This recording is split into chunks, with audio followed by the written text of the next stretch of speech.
السلام علیکم ویورز، کیسے ہیں آپ سب لوگ؟ امید ہے سب لوگ خیر خیریت سے ہوں گے۔ تو چلتے ہیں اپنے ناول کی اگلی قسط کی جانب۔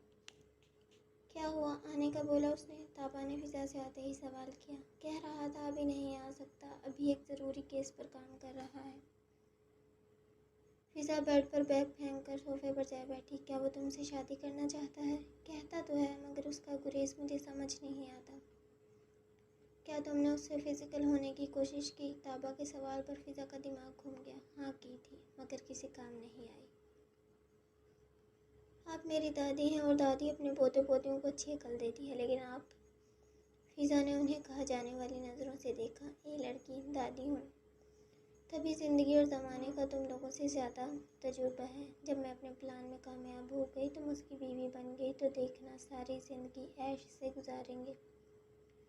گھر بیٹھ کر کھائیں گے، تم حکم چلاؤ گی، پتہ نہیں کب ہوگا یہ سب۔ فضا کو تابا سے بھی زیادہ جلدی تھی۔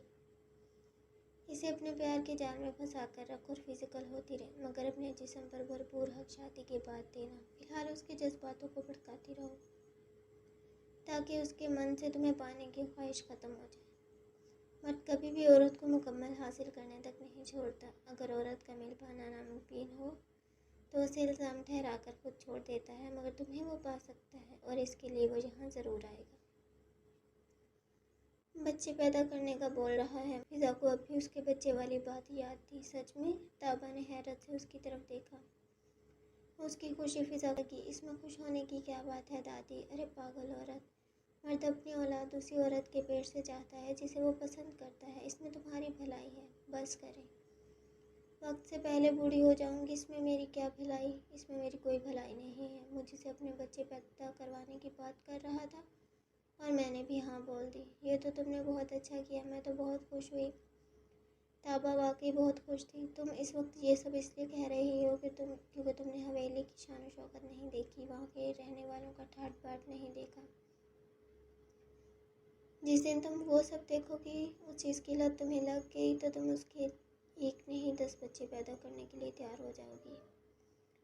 حویلی نہ ہو گئی، کسی راجہ کی ریاست ہو گئی۔ فضا نے منہ بنایا۔ کسی راجہ کی ریاست ہی سمجھو۔ پتہ نہیں آپ بچپن سے کیسی مشکل باتیں کرتی ہیں۔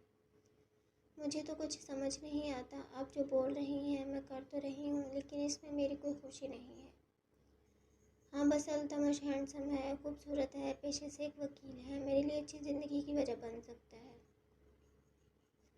لیکن اس سے بڑھ کر مجھے کوئی اور سہولت نظر نہیں آ رہی۔ تم نادان ہو جو آنے والے وقت کو نہیں دیکھ پا رہی۔ تابا بس اس کی سوچ پر افسوس ہی کر سکی۔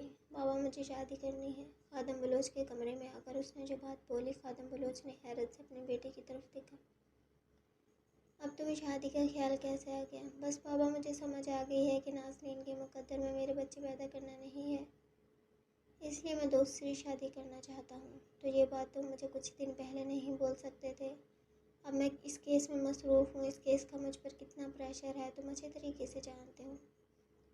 اگر اس طرح میں تمہاری شادی میں لگ گیا تو ہو سکتا ہے دشمن جیت جائے۔ خادم بلوچ کو اس کی دوسری شادی سے کوئی مسئلہ نہیں تھا، مسئلہ صرف اس بات کا تھا کہ وہ کن حالاتوں میں آ کر شادی کا بول رہا تھا۔ بابا، میں کوئی تام جھام کرنے کا نہیں کہہ رہا، میں بس یہ کہہ رہا ہوں کہ میری خالہ زاد کی بیٹی شبانہ کو بیاہ کر لے آئیں۔ خالہ نے پہلے بھی بولا تھا کہ وہ اپنی بیٹی کی شادی مجھ سے کروانا چاہتی ہے، لیکن میری شادی نازنین سے ہو گئی، اس لیے وہ پیچھے ہٹ گئی۔ مگر اب مجھے دوسری شادی کرنی ہے، تو میں چاہتا ہوں آپ ان سے بات کر کے میرا نکاح کر دیں۔ آج ہی اگر نکاح ہو گیا تو آج ہی میں اپنا کام بھی کر دوں گا۔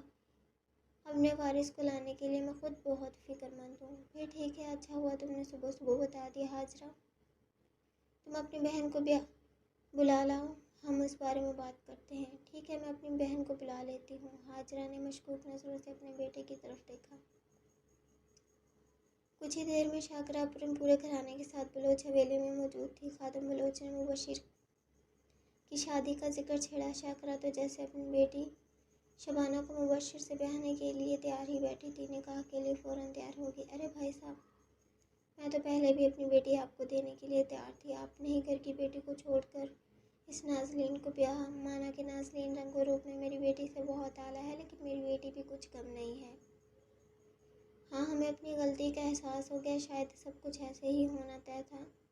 اب آپ اپنی بیٹی کا نکاح میرے بیٹے سے کر دیں، میں مولوی کو بلا لیتا ہوں۔ ہمیں جہیز وغیرہ کچھ نہیں چاہیے، آپ بس اپنی بیٹی ہمارے بیٹے سے بیاہ دیں، یہی کافی ہوگا۔ ارے میری نہیں، اب تو یہ آپ کی بیٹی ہے، شاکرہ لگاوٹ سے بولی۔ کچن میں کھڑی ناسرین اپنی قسمت پر ہنس دی۔ بہت ایسا صلہ مل رہا ہے میری وفاداریوں کا، یا خدا، امید کرتی ہوں میرا یہ صبر رائے گا نہیں جائے گا۔ مبشر نے اپنا کیا سچ کر دکھایا۔ اس نے بولا تھا کل اس کے سر پر سوتن آ جائے گی، اور آج واقعی اس کے سر پر سوتن آ گئی۔ نازلی کا سارا سامان اس کے کمرے سے نکال کر آؤٹ ہاؤس میں شفٹ کر دیا گیا تھا۔ اب اس کی جگہ مبشر کے کمرے کے بجائے آؤٹ ہاؤس میں تھی۔ مبشر کے کمرے پر اب شبانہ کا راج تھا۔ پورا کمرہ پھولوں سے سجایا گیا تھا، جیسے مبشر کی یہ پہلی شادی ہو۔ جلدی جلدی میں بھی سارے انتظام پورے کیے گئے تھے۔ شبانہ کو قیمتی جوڑے میں خوبصورت میک اپ سے آراستہ کر کے مبشر کے کمرے میں لا کر بٹھا دیا گیا، اور مبشر تو آج ایک نئی لڑکی سے باہمی ملاقات کا سوچ کر ہی بے حد خوش تھا۔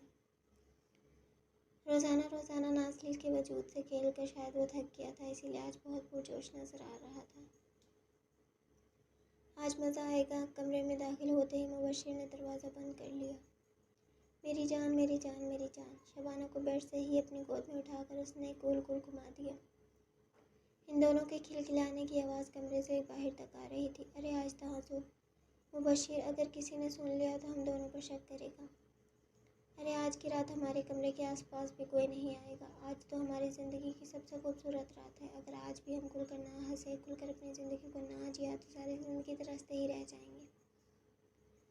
اور میں اپنے دل میں کوئی حسرت نہیں پالنا چاہتا۔ تمہاری باتیں تو ساری ٹھیک ہیں، بڑی منتوں مرادوں کے بعد یہ رات آئی ہے، ورنہ تمہاری اور میری محبت کی داستان شاید ادھوری رہ جاتی۔ ہاں، نازلین سے شادی کرنے سے پہلے میں تم سے محبت کرتا تھا، لیکن خاندان والوں نے جب میری شادی اس سے کروا دی تو تم سے ہر رابطہ توڑنا پڑا۔ مگر جب بابا نے بولا کہ وہ میری دوسری شادی کروا سکتے ہیں، تب میں نے دوبارہ تم سے رابطے بڑھائے، اور تم بھی میری محبت میں گرفتار تھی۔ اس لیے میں نے لوہا گرم دیکھ کر ہتھوڑا مار دیا، اور آج دیکھو ہم دونوں ایک ہو گئے۔ کیا تمہیں اس نازلین سے ایک پل کے لیے بھی محبت نہیں ہوئی؟ حالانکہ وہ مجھ سے زیادہ خوبصورت ہے۔ شبانہ اس کے قریب آئی۔ بالکل بھی نہیں، وہ ایک پاگل ڈرپوک بیوقوف لڑکی ہے جو کسی کام کی نہیں، کسی فیض کی نہیں، صرف گھرداری کے علاوہ اسے شوہر خوش کرنا آتا ہی نہیں۔ شبانہ کو نازلی کی 2 روپے والی اہمیت سن کر بہت خوشی ہوئی۔ اس کی باتیں چھوڑو، آج اپنی بات کرو۔ اس نے شبانہ کی کمر میں ہاتھ ڈال کر اسے خود سے لگایا۔ اپنی بات تو یہ ہے کہ آج ہماری مرضی چلے گی تو وجود ایک جان ہوں گے۔ میں وہ پہلی عورت کہلاؤں گی جو تمہارے بچوں کو جنم دے کر اس حویلی کی مالکن بنے گی۔ ہماری محبت امر ہو جائے گی۔ شبانہ پرجوش تھی۔ تو میری جان، یہ عمل ایسے تو پورا نہیں ہوگا، کچھ لینا اور دینا پڑے گا۔ مبشر کی معنی خیز جملے پر وہ کہا لگا کر ہنسی۔ فکر مت کرو جانے من، میں تمہاری بورنگ بیوی کی طرح نہیں ہوں، لے بھی لوں گی اور دے بھی دوں گی۔ آج رات بھرپور انداز میں گزاری جائے گی، زندگی کا مزہ آج دوبالا ہوگا۔ تو پھر اتارو یہ فرضی پردے اور اپنے حسن کا دیدار نصیب ہونے دو اپنے دیوانے کو۔ تمہاری جوانی کے 2 گھونٹ لگا کر میں سیراب ہونا چاہتا ہوں۔ ان دونوں کے درمیان اور بھی مذاکرات چل رہے تھے۔ کمرے سے باہر کھڑی نازلی کے برداشت جواب دے گئی۔ اوہ، تو اصل معاملہ یہ ہے، حاجرہ نے اسے دودھ کا گلاس دے کر بھیجا تھا، مگر اسے یہاں آ کر پتہ چل رہا تھا اس کے ماتھے پر صرف سوتن کا لیبل نہیں بلکہ بے وفائی کا داغ بھی چسپاں ہو چکا تھا۔ مبشر بلوچ، تم مجھ پر سوتن لے کر آئے، یہ میں نے برداشت کر لیا، لیکن تم نے سوچ سمجھ کر مجھ سے بے وفائی کی چالیں چلیں۔ میری محبت اور تابعداری میں بھلا کہاں کمی رہ گئی تھی؟ آنسو بھل بھل اس کی آنکھوں سے بہہ رہے تھے۔ تمہیں اس کا حساب ضرور دینا ہوگا۔ ایک پل کے لیے میں اپنی ذلت اور رسوائی تو بھول سکتی ہوں، مگر دھوکہ دہی، فریب، بے وفائی ہرگز نہیں۔ تم میرے شوہر ہو، آج کے بعد مجھے یہ بات بھول جائے گی۔ یاد رہے گا تو صرف اتنا، آج کے بعد تم سے فریب کا تعلق ہے۔ وہ آنسو صاف کرتی وہاں سے چلی گئی۔ ان دونوں کی رات رنگین تھی۔ میں کیوں؟ تم میرا لباس اتارو۔ شبانہ کے نخرے عروج پر تھے۔ مبشر کو کوئی مسئلہ تو نہیں ہوا؟ 2 منٹ میں شبانہ کو اپنے سامنے برہنہ حالت میں کھڑا کر کے اب وہ للچائی نظروں سے اس کی طرف دیکھ رہا تھا۔ وہ بھی خوبصورت تھی، مگر نازلی کی بات کچھ الگ تھی۔ چلو اب تم بھی میرے سامنے پوری طرح آ جاؤ۔ شبانہ نے اس کی شرٹ نکال کر پینٹ کی زپ کھولی تو دونوں نے قدرتی پردے میں ایک دوسرے کی آنکھوں کے سامنے عیاں ہو گئے۔